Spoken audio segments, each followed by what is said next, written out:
Bharatiya Janata party Tamil Nadu, Karnataka రాష్ట్రాల సహా incharge Ponguleti Sudhakar Reddy మాట్లాడిన అంశాలు దేశవ్యాప్తంగా నరేంద్ర మోదీ నాయకత్వంలో బీజేపీ ఎన్డీఏ పరిపాలన ప్రభ వెలుగుతుంది. వివిధ రాష్ట్రాల అసెంబ్లీ ఎన్నికల్లో బీజేపీ విజయాలు సాధించింది.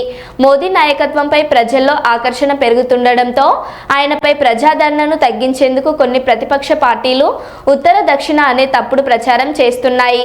రాజ్యాంగ ఉల్లంఘనలకు పాల్పడుతున్నాయి. కర్ణాటకలో ఎప్పుడు ఎన్నికలు వచ్చినా బీజేపీ గెలుస్తుంది. తమిళనాడులో రాజకీయ సమీకరణలు మారబోతున్నాయి.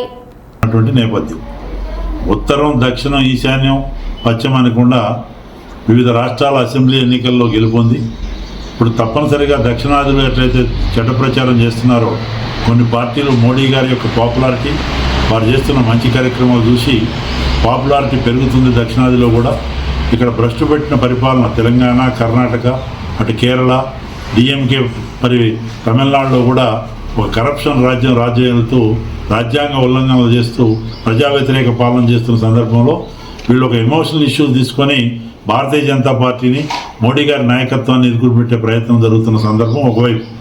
ఒకవైపు పార్టీని బలోపేతం చేసుకుంటూ ఎప్పుడు ఎన్నికలు వచ్చినా ఈ తెలంగాణలో కూడా మార్పు కోరుతున్నారు ప్రజలు.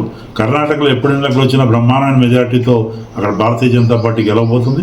తమిళనాడులో కూడా సమీకరణలు మారిపోతున్నాయి. డిఎంకేని ఎట్టి పరిస్థితుల్లో రాబోయే ఎన్నికల్లో ఓడించాలని కృతనిశ్చయంలో ఉన్నటువంటి తమిళనాడు ప్రజలు యాంటీ డిఎంకే ఓట్లు చీలిపోకుండా మరి ఇవాళ నరేంద్ర మోడీ గారి నాయకత్వంలో ఎన్డీఏ అలయన్స్కి అందరూ కూడా కలిసి వచ్చేటట్టు మరి సంప్రదింపులు కూడా జరుగుతున్నటువంటి నేపథ్యం. ఏదేమైనా ఎలియన్స్ అనేది అధిష్టాన వర్గం తుది నిర్ణయం ఉంటుంది.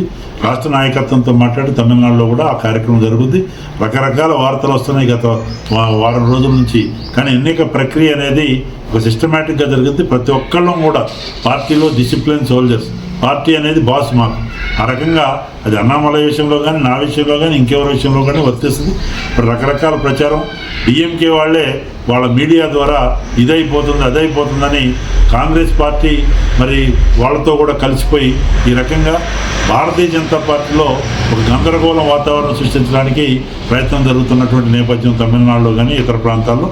అది కేవలం వాళ్ళ యొక్క కుటిల యత్నం, వాళ్ళ వృధా ప్రయాస తప్ప అందులో వాళ్ళు సాధించేది ఏముండదు. అటు మంచి గవర్నమెంట్తో, మంచి స్కీములతో, మంచి సుపరిపాలనతో ఇవాళ మరి బ్రహ్మాండంగా నరేంద్ర మోడీ గారు మూడోసారి ప్రధానమంత్రి అయిన తర్వాత కూడా వారు అనేక కార్యక్రమాలతో వస్తున్నారు. రేపు మదురై ల్యాండ్ అయి శ్రీలంక నుంచి రామేశ్వరంలో రైల్వే బ్రిడ్జ్ ఓపెనింగ్కి వస్తున్నటువంటి సందర్భం. అది ఆ కార్యక్రమాల్లో కూడా పెద్ద ఎత్తున అందరూ కూడా ఎన్డీఏ అలయన్సెస్ లీడర్లు కూడా కలుస్తున్నారు. అనేక పబ్లిక్ రిప్రజెంటేషన్ ఇవ్వడానికి ఇతర నాయకులు కూడా కలుస్తున్నారు. ఏదేమైనా ఇది మరి అటు ఆంధ్రప్రదేశ్, అటు తెలంగాణ, అటు తమిళనాడు, అటు కేరళ, ఇటు కర్ణాటక అన్ని రాష్ట్రాల్లో కూడా నరేంద్ర మోడీ గారి నాయకత్వంలో అటు సమగ్రాభివృద్ధి, ఆత్మనిర్భర్ భారత్ వైపు అడుగులేస్తూ మరి వికసిత్ భారత్ వైపు అడుగులేస్తున్నటువంటి సందర్భంలో అందరికీ విజ్ఞప్తి చేస్తున్నాం. ఈ పరిస్థితి చూసే అది వక్ఫ్ మరి అమెండ్మెంట్ యాక్ట్ దగ్గర నుంచి అన్నీ కూడా ఒక మంచి సుపరిపాలన అందిస్తున్నటువంటి నేపథ్యం. పేద ముస్లింలకి ఉపయోగపడే వక్ఫ్ అమెండ్మెంట్ యాక్ట్ పైన కూడా దుష్ప్రచారం చేస్తున్నారు కాంగ్రెస్ పార్టీ, డిఎంకే, ఎంఐఎం, ఇతర పార్టీలు. కేవలం ఓటు బ్యాంక్ రాజకీయాల కొరకు చేస్తున్నారు. ఇవన్నీ కూడా ప్రజలు గమనించారు. తిరుచి దగ్గర గ్రామం వక్ఫ్ ప్రాపర్టీ డిక్లేర్ చేసిన నేపథ్యం. అట్లాంటి అనేక లక్షల ఎకరాలు మరి వాళ్ళ కబంధ హస్తాల నుంచి రిలీజ్ అయ్యే పరిస్థితి ఉంది. కాబట్టి పేద ముస్లిం మహిళలకి, ముస్లిం సోదరులకి బెనిఫిట్ అయ్యే ఈ యాక్టు అందరూ కూడా సమర్థించాల్సిన పరిస్థితి ఉంది. దీనిపైన ఏదైతే దుష్ప్రచారం చేస్తున్నారో దాన్ని తీవ్రంగా ఖండిస్తూ దక్షిణాదిలో ఇంతెంత ఒడ్డుడెంత అన్నట్టు భారతీయ జనతా పార్టీ బ్రహ్మాండంగా తెలంగాణతో సహా, కర్ణాటక, తమిళనాడుతో సహా, ఆంధ్రాతో సహా మరి అక్కడ ఎన్డీఏ అలయన్స్ ఆంధ్రప్రదేశ్తో అందరం బలపడే కార్యక్రమం. ఇప్పుడు పుదుచ్చేరిలో కూడా ఎన్డీఏ గవర్నమెంట్ ఉంది. బ్రహ్మాండంగా రాబోయే రోజుల్లో మరి భారతీయ జనతా పార్టీ ఎన్డీఏ ప్రభ వెలగబోతుంది నరేంద్ర మోడీ గారి నాయకత్వం.